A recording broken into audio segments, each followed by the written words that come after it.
Kasih karunia dan damai sejahtera dari Allah Bapa dan dari Tuhan Yesus Kristus menyertai saudara-saudara sekalian. Amin. Marilah kita mendengar Tuhan berfirman yang diangkat dari surat Paulus kepada jemaat Roma, pasal yang keempat ayat yang ke-13 hingga ayat 25. Demikian bunyinya. Sebab bukan karena hukum Taurat telah diberikan janji kepada Abraham dan keturunannya bahwa ia akan memiliki dunia, tetapi karena kebenaran berdasarkan iman. Sebab jika mereka yang mengharapkannya dari hukum Taurat menerima bagian yang dijanjikan Allah, maka sia-sialah iman dan batallah janji itu. Karena hukum Taurat membangkitkan murka, tetapi di mana tidak ada hukum Taurat, di situ tidak ada juga pelanggaran. Karena itulah kebenaran berdasarkan iman, supaya merupakan kasih karunia, sehingga janji itu berlaku bagi semua keturunan Abraham, bukan hanya bagi mereka yang hidup dari hukum Taurat, tetapi juga bagi mereka yang hidup dari iman Abraham. Sebab Abraham adalah bapa kita semua.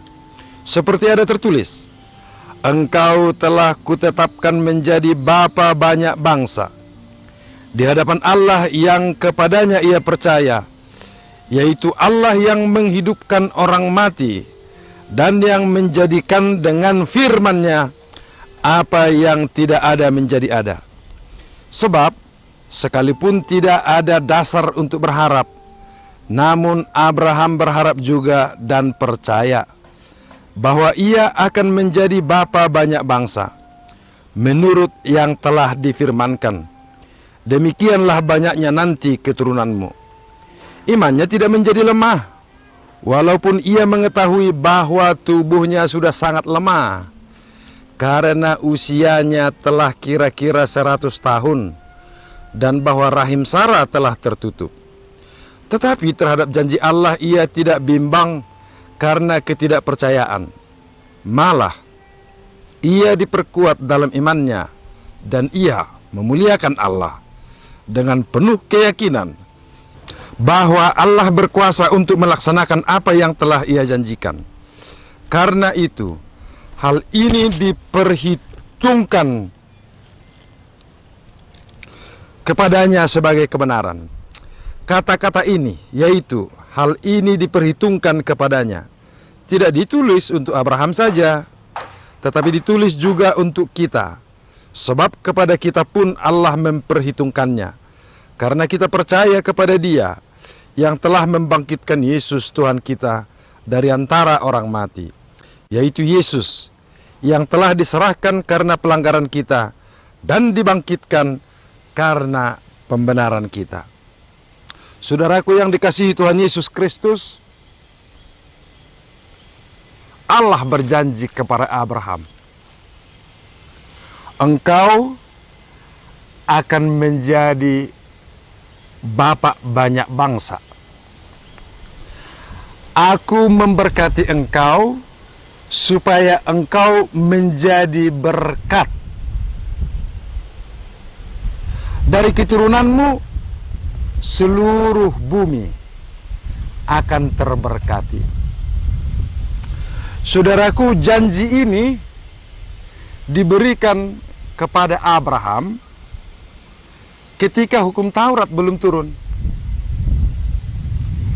Jadi janji ini berada pada inisiatif Allah saja yang merencanakan keselamatan bagi semua umat manusia lewat pilihannya Abraham, sehingga dia menjadi bapa bagi semua bangsa.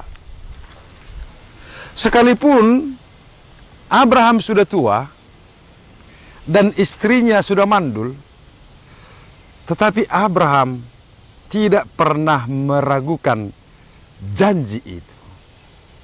Dia tetap percaya.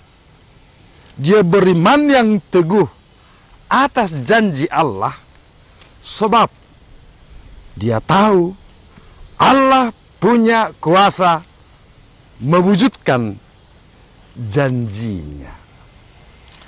Dan karena itu, saudara-saudara, Abraham yang percaya itu, Abraham yang taat dan tunduk kepada janji Allah itu, Abraham yang bersikap ya kepada Allah itu, diperhitungkan Allah sebagai kebenaran.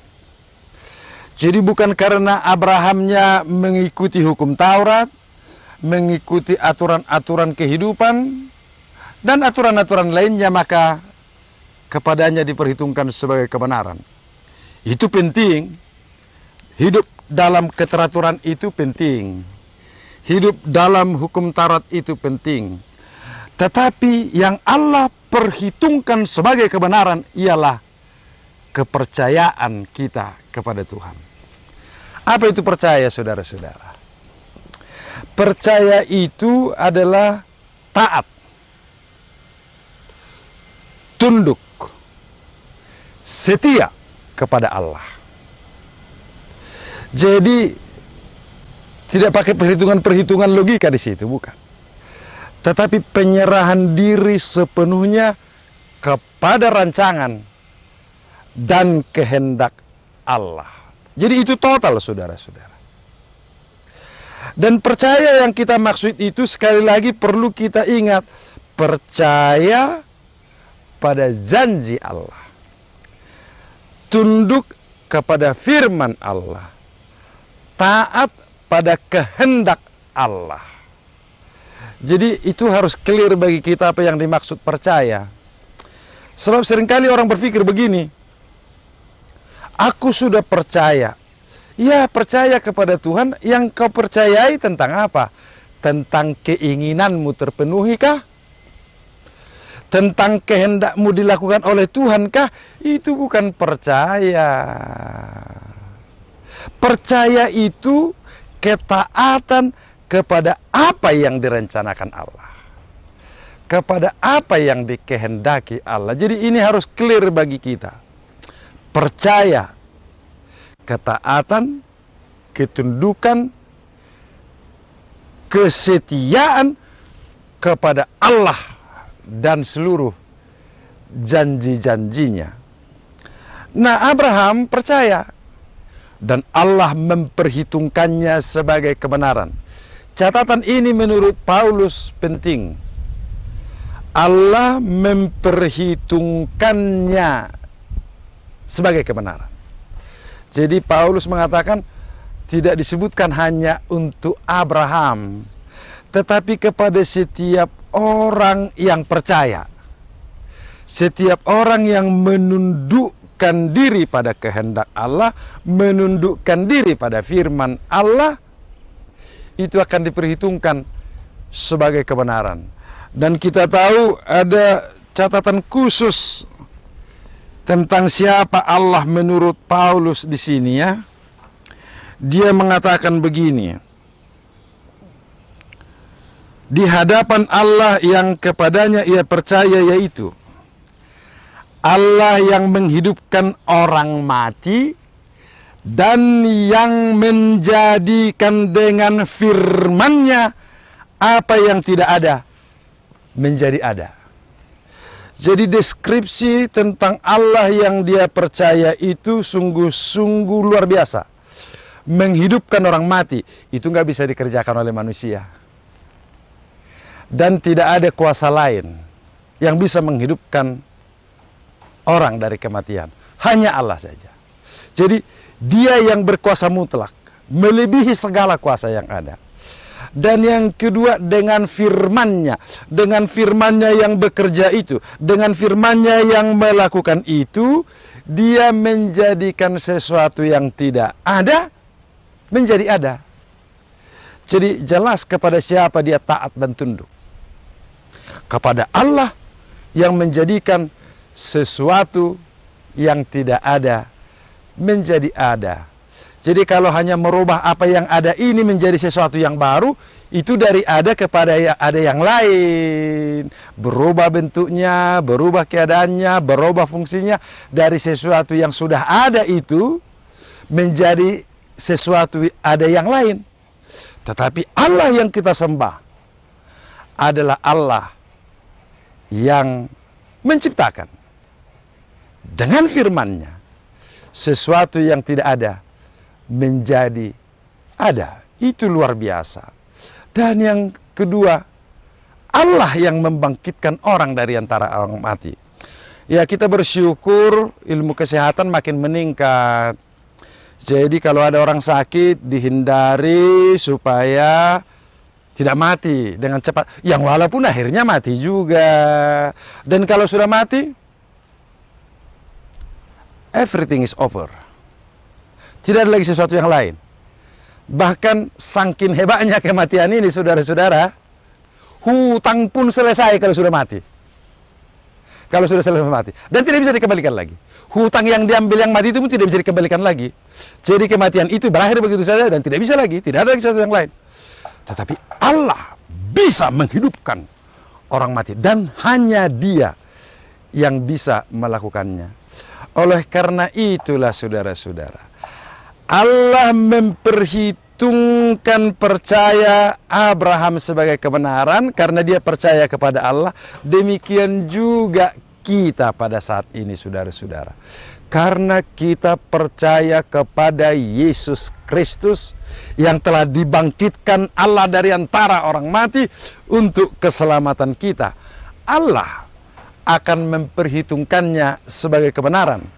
Allah akan mengingat janji keselamatannya kepada kita. Oleh karena itu, saudara-saudara, saya mengajak kita sekarang, periksalah kembali apakah kepercayaan kita.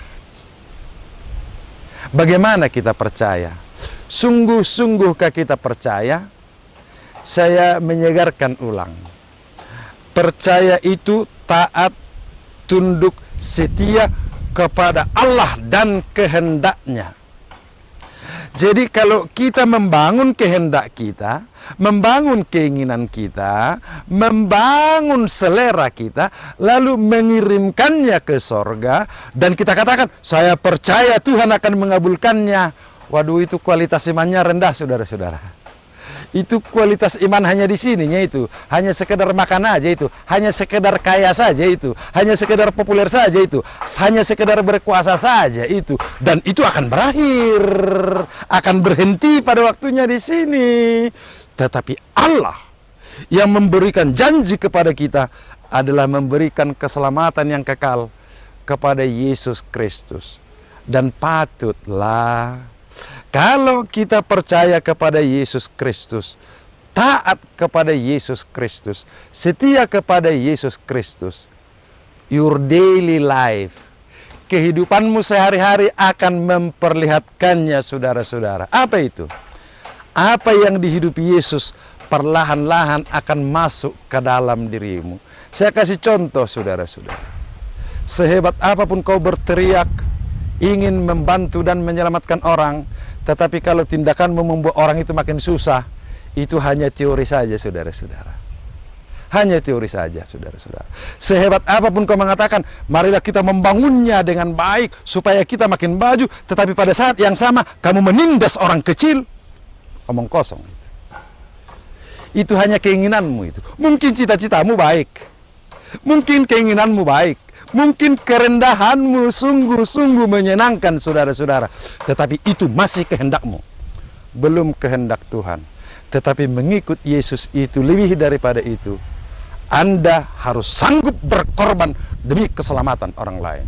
Sanggup berkorban demi kebaikan orang lain. Itu terlalu berat mungkin. Biarlah Yesus sajalah yang berkorban untuk keselamatan orang lain. Tapi paling tidak, saudara-saudara, paling tidak, saudara-saudara, janganlah tindakan dan perbuatanmu menambah kesusahan orang lain kalau tidak bisa kau bantu. Tapi jangan menambah kesusahan orang lain. Itu ciri-ciri orang yang hidup di dalam janji Allah. Ketergantungan dan ketaatannya kepada Allah makin tinggi. Pada saat yang sama, kecintaannya, kasih sayangnya kepada orang lain akan makin kuat. Itulah maka disebutkan janji Allah itu adalah anugerah. Sebagaimana dikatakan Martin Luther, sola gratia, anugerah total, hanya kasih karunia Allah semata-mata yang diterima dengan iman atau sola fide, hanya iman, total penerimaan terhadap karya Allah yang total, terhadap anugerah Allah yang total, yaitu Yesus Kristus. Kiranya Yesus Kristus yang kita percaya itu bersama dalam hidup kita, tergambar dalam hidup kita, dan mengalir lewat hidup kita atas pertolongan Roh Kudus. Amin.